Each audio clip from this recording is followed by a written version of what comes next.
দেশটা কারো বাপের নয়। এদেশ বাংলাদেশের জনগণের। বিড়ালের মতো বাঁচতে চাই না, শত বৎসর হাজার বছর সিংহের মতো বাঁচতে চাই এক সেকেন্ড। আন্দোলন চলবে সংসদে, আন্দোলন চলবে রাজপথে। যারা বসে আছেন তারা জাতির স্বার্থে দেশপ্রেম বুকে ধারণ করার কারণে জ্বলে জ্বলে তিলে তিলে তারা প্রমাণ করেছেন জীবন দেব, অন্যায়ের কাছে মাথা নত করব না। আফসোস 2006 সালের 28 অক্টোবর যে খুনের রাজনীতি দিয়ে হাত রাঙিয়ে মানুষের রক্ত দিয়ে হাসিনার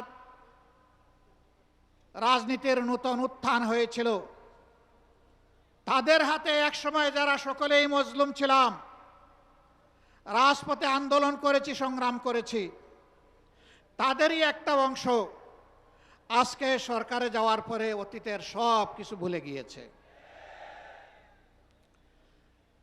কেন আজকে এই দাবি বাস্তবায়নের জন্য আমাদেরকে সোহরাওয়ার্দী উদ্যানে আসতে হলো?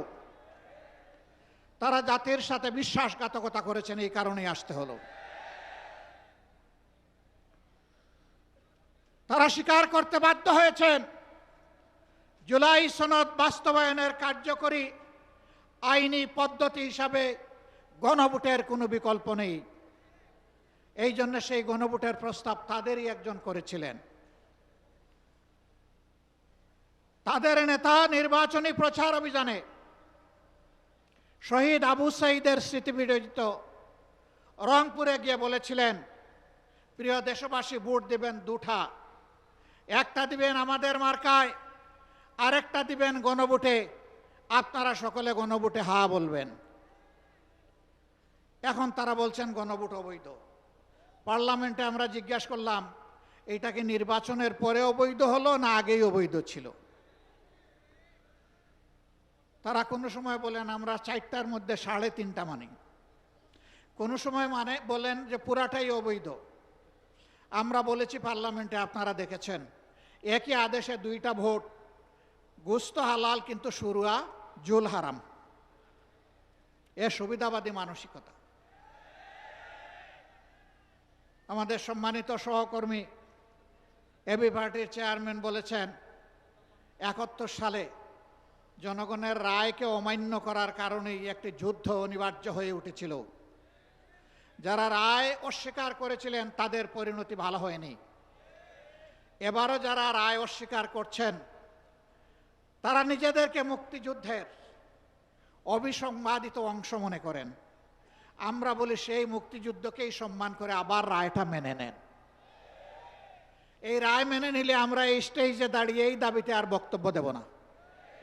কিন্তু এই রায় যদি না মানেন, মহান আল্লাহকে সাক্ষী রেখে বলছি, এই রায় বাস্তবায়ন না হওয়া পর্যন্ত আমাদের আন্দোলনে আমরা কোনো ধরনের বিশ্রাম নেব না।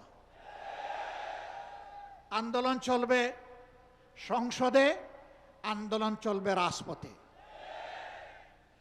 নাহিদ ইসলাম বলেছেন একসময় রাজপথ আর সংসদ প্রয়োজনে একাকার হয়ে যাবে।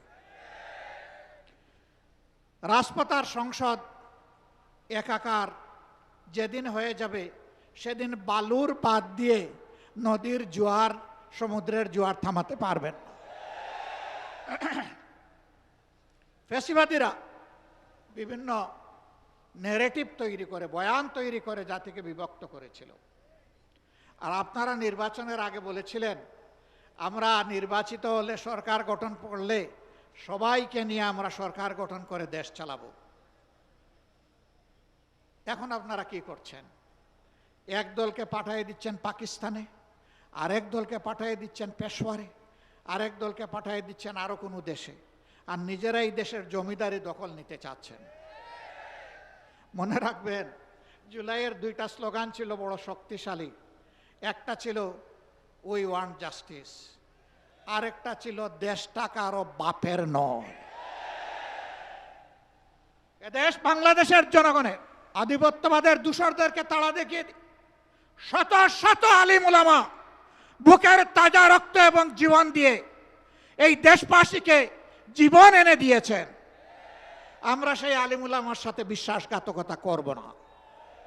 আমাদের যে যুব সমাজ, যে শ্রমিক সমাজ, যে কৃষক সমাজ, আপামর জনগণ, এমনকি 4 বছরের শিশু জীবন দিয়ে আমাদেরকে ঋণী করে গিয়েছে, আমরা তাদেরকে কথা দিচ্ছি আমরা তোমাদের সাথে বেঈমানি করব না। তোমাদের স্বপ্ন বাস্তবায়নে আমরা অবিচল সামনে এগিয়ে যাব ইনশাআল্লাহ। আমরা গভীরভাবে আস্থাশীল, ইনশাআল্লাহ আমাদের নয় জনগণের বিজয় হবে ইনশাআল্লাহ। যেই 70% জনগণ ফ্যাসিবাদের বিরুদ্ধে দৃঢ় অবস্থান নিয়েছে গণভোটে হ্যাঁ বলে, সেই জনগণের বিজয় হবে।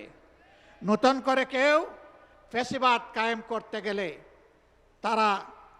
তাদেরকে অনুরোধ করব, নিকট অতীতের যাদেরকে এখন বুকে টেনে নিয়ে আপনারা এই নির্বাচনের বৈতরণী পার হয়েছেন, যাদের হাতে পায়ে ধরে ইঞ্জিনিয়ারিং করে ক্ষমতায় এসেছেন, তাদের পরিণতি থেকে শিক্ষা গ্রহণ করুন। সম্মানিত ভাই ও বন্ধুগণ, তারা সংসদে দাঁড়াইলেই বলেন একটা সুষ্ঠু নির্বাচনের মধ্য দিয়ে গঠিত সরকার।